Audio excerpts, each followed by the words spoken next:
प्रयास कर रहा है लॉकडाउन करके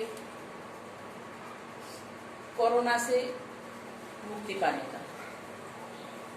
एक हमारा भी प्रयास जो जन सामान्य को करना है वो भी हम कर सकते हैं, और वह आध्यात्मिक प्रयास है। इसमें किसी प्रकार का कोई भी विवाद यदि कांग्रेस को लगता है तो मैं उसके लिए बस इतना कहूंगी कि भारत एक सांस्कृतिक देश है, आध्यात्मिक देश है। भारत की धरा से पूरा विश्व सीखता है, और हमारे ही यहाँ अगर किसी प्रकार के जो लोग हैं जो अपने आप को बहुत बड़ा कुछ मानते हैं होगा, परंतु कांग्रेस इस सब बात को कहने के लिए उसको तो ये है कि सदैव विरोध करना है, और उनका विरोध हम उसकी परवाह नहीं करते हैं, क्योंकि कांग्रेस के ही एक विधायक ने अभी कुछ उल्टा सीधा बयान दिया है शासन के विरुद्ध, कानून के विरुद्ध, लॉ एंड ऑर्डर के विरुद्ध। तो कांग्रेस को तो विरोध करना है, इसी देश में रह के संविधान का, कानून का विरोध करना उनका काम है। किंतु ये मेरी आध्यात्मिक एक अपील है जन सामान्य से, और जो हमारी श्रद्धा और विश्वास पर टिका रहता है। हम अपने आराध्य को संकट के समय याद करते हैं, और मैंने वही कहा कि हनुमान चालीसा का पाठ एक आध्यात्मिक प्रयास है, सकाम भक्ति है, और इस सकाम भक्ति को करके हम अपने मन की शुद्धि और तन की शुद्धि करना चाहते हैं, और वातावरण की शुद्धि करना चाहते हैं। लॉकडाउन से वातावरण की भी शुद्धि होगी, और ये जो हनुमान चालीसा का पाठ है, आध्यात्मिक पूजा पाठ करने से, हनुमान चालीसा का पाठ करने से निश्चित रूप से हम दोनों ही प्रकार के लाभ पा सकते हैं और कोरोना से मुक्ति मिलेगी। ऐसा हम सबका विश्वास है। प्रभु राम जी की कृपा से सब अच्छा होगा। तो आप मानती हैं कि इफेक्टिव रहेगी हनुमान चालीसा? बिल्कुल रहता, सकाम भक्ति है, और सकाम भक्ति कभी व्यर्थ नहीं जाती। ये गीत भगवान कृष्ण ने गीता में भी कहा है। दीदी, ये क्या कोई एनर्जी लेवल बढ़ेगा या क्या होगा हनुमान चालीसा से? बिल्कुल साइंटिफिक अगर आप कहें। हमारे यहाँ की पूजा पद्धति, हमारे यहाँ का खान पान, ये सब साइंटिफिक है। गुरुवार को पीला वस्त्र पहनना चाहिए, गुरुवार को पीला भोजन करना चाहिए, और ऐसे प्रत्येक दिन का बताया है। तो उसके भी कई कारण हैं, सभी साइंटिफिक हैं। इसलिए हनुमान चालीसा का पाठ ऊर्जा प्रदान करता है, वह साक्षात प्रभु है, और इसलिए हनुमान चालीसा का पाठ मंत्रोच्चारण के साथ होता है। ये 40 मंत्र जो इसके सूत्र हैं, ये हमें ऊर्जा प्रदान करते हैं और हमें चैतन्यता प्रदान करते हैं। मन शुद्ध होता है और तन शुद्ध करके हम पूजा पाठ करते हैं, इसलिए हमारी ऊर्जा बहुत बढ़ती है, इम्यून सिस्टम बढ़ता है, और इसलिए हमें वो लाभकारी होगा ही। और हमने ये भी कहा कि एक साथ जब पूरे देश में हिंदू एक स्वर में जब गाएंगे, एक साथ जब गाएंगे, तो हजारों लाखों करोड़ों मंत्र सिद्ध होते हैं और वह होंगे, और निश्चित रूप से हम कोरोना से मुक्ति पाएंगे। देश स्वस्थ चाहते हैं, हम प्रसन्न चाहते हैं, इसके लिए हमारा एक आध्यात्मिक प्रयास है। कांग्रेस ये कह रही है कि इससे पहले प्रधानमंत्री ने ताली और थाली बजवाई थी, तो कहा था इससे भी? बिल्कुल, ताली और थाली से भी हुआ है।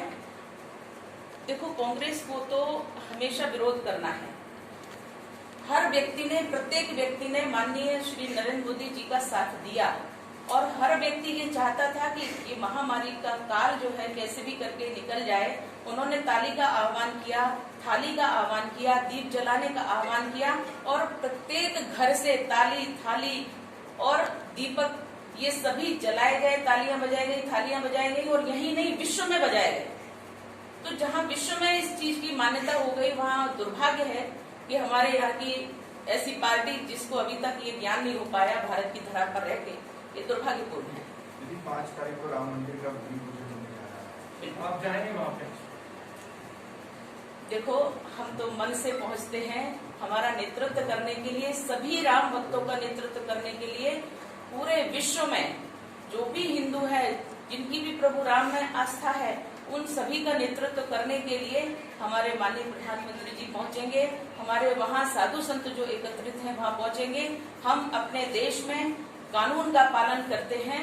इसलिए इतने वर्ष हमें लग गए कि आज जब भूमि पूजन का अवसर आया है तो हम अपनी श्रद्धा वहां अर्पित करते हैं और हम अपने मन से, सूक्ष्म मन से वहां पहुंचेंगे, हमारी श्रद्धा वहां पहुंचेगी और हम प्रभु राम का भजन यहाँ करेंगे और उसका परिणाम वहां दिखेगा।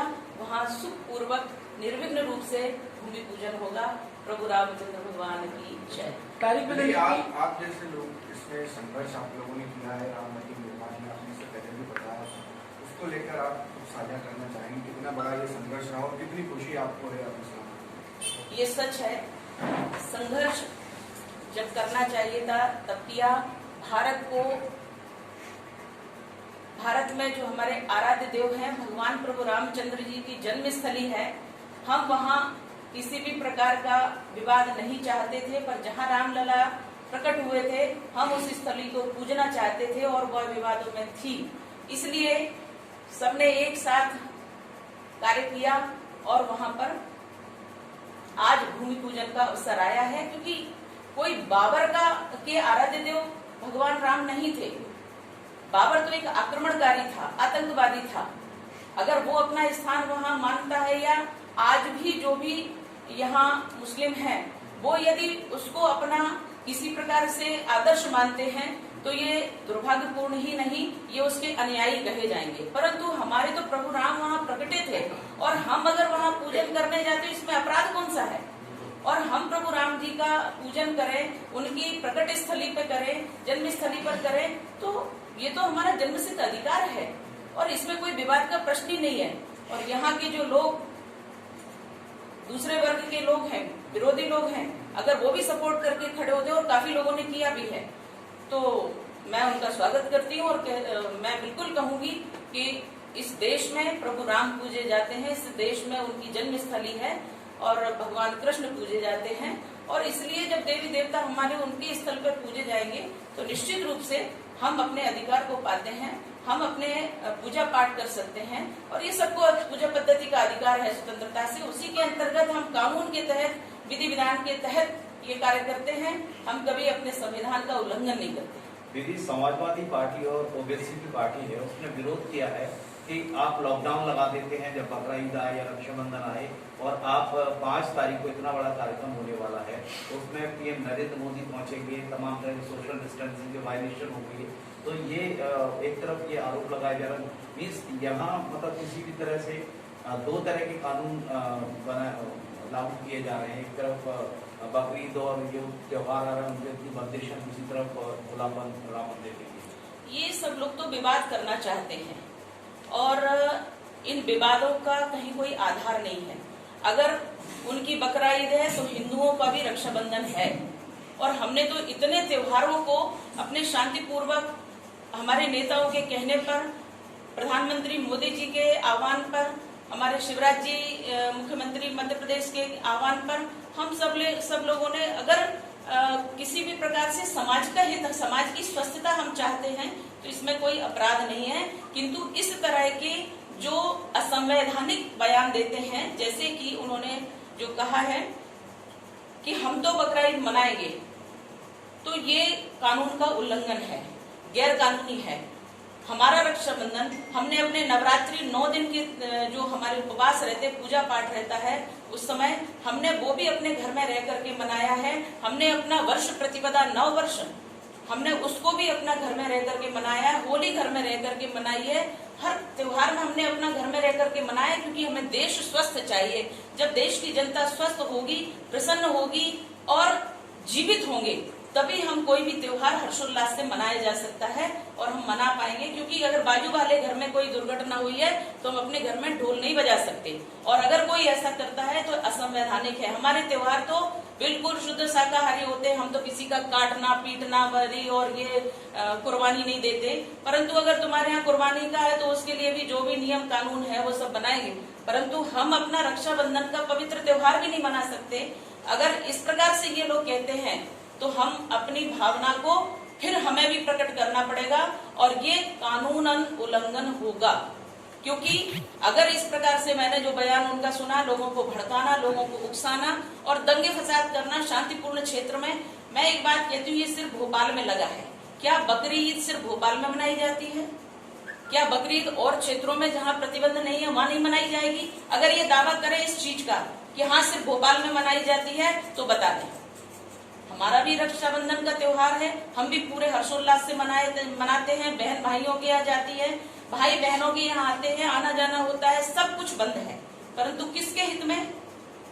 समाज के हित में, लोगों के हित में, उनकी स्वस्थता से जुड़ा हुआ प्रश्न है, उनकी जीवन और मृत्यु से जुड़ा हुआ प्रश्न है।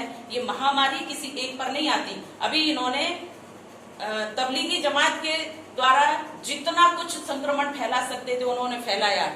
शांतिपूर्वक सबने उसको स्वीकार कर लिया, चलो हम एक बार इनसे गलती हो जाती है, अगर बार बार ये गलती करेंगे तो हर हिंदू को जवाब देना पड़ेगा। और एक बात और सुन लीजिए, मैं बिल्कुल ठोक के कहती हूँ कि सांप्रदायिक सद्भाव का ठेका सिर्फ हिंदुओं ने नहीं ले रखा है। अगर इस प्रकार की ये बार बार हरकतें करेंगे तो हिंदुओं को मुंह तोड़ जवाब देना पड़ेगा और देंगे। तो किस तरह का जवाब होगा? हर तरह का जवाब होगा। अगर ये कानून का उल्लंघन करते हैं, कानून से समाज व्यवस्था बिगाड़ते हैं, तो फिर हमें उस कानून के साथ खड़े होकर के इनको भी मुंह तोड़ जवाब दें। आप ये कहना चाह रही तबलीगी जमात के जो लोग थे उन्होंने जानबूझ के जो कोरोना की बिल्कुल उस समय भी इन्होंने कानून का उल्लंघन किया और उन्होंने किया, मैंने नहीं, हर मीडिया की हर चैनल ने कहा, हर पेपर ने कहा और लोगों ने चिल्ला चिल्ला कर कहा। क्योंकि जब कोई मरता है तो न हिंदू देखता, ना मुस्लिम देखता है, ना ईसाई देखता है, ना अन्य किसी को देखता है। वो किसी भी विशेष को छोड़ता नहीं है। बीमारी हो, आग हो, पानी हो, मृत्यु किसी को नहीं छोड़ती। इसलिए सावधान रह करके जो नियम हमारे हित के लिए बनाए गए उनका पालन अवश्य करना चाहिए, सबके हित में है। ये जो 2 दिन पहले एक वीडियो संदेश पोस्ट किया था, वो मैं एक्चुअली आप रिएक्शन नहीं हो पाया था आपसे, तो तरह तरह की चीजें मीडिया में आई, लेकिन अब आप सामने बैठी हुई हैं तो थोड़ा सा बता दीजिए उस वीडियो का मतलब क्या है? क्या 5 बार पढ़ने से कोरोना चला जाएगा ऐसा लग रहा है, जैसे इस तरह का सत्य का? हम तो सापेक्ष चलते हैं। हमारे यहाँ 3, 5, 7 विषम संख्याएं जो हैं वो भी एक साइंटिफिक रीजन है।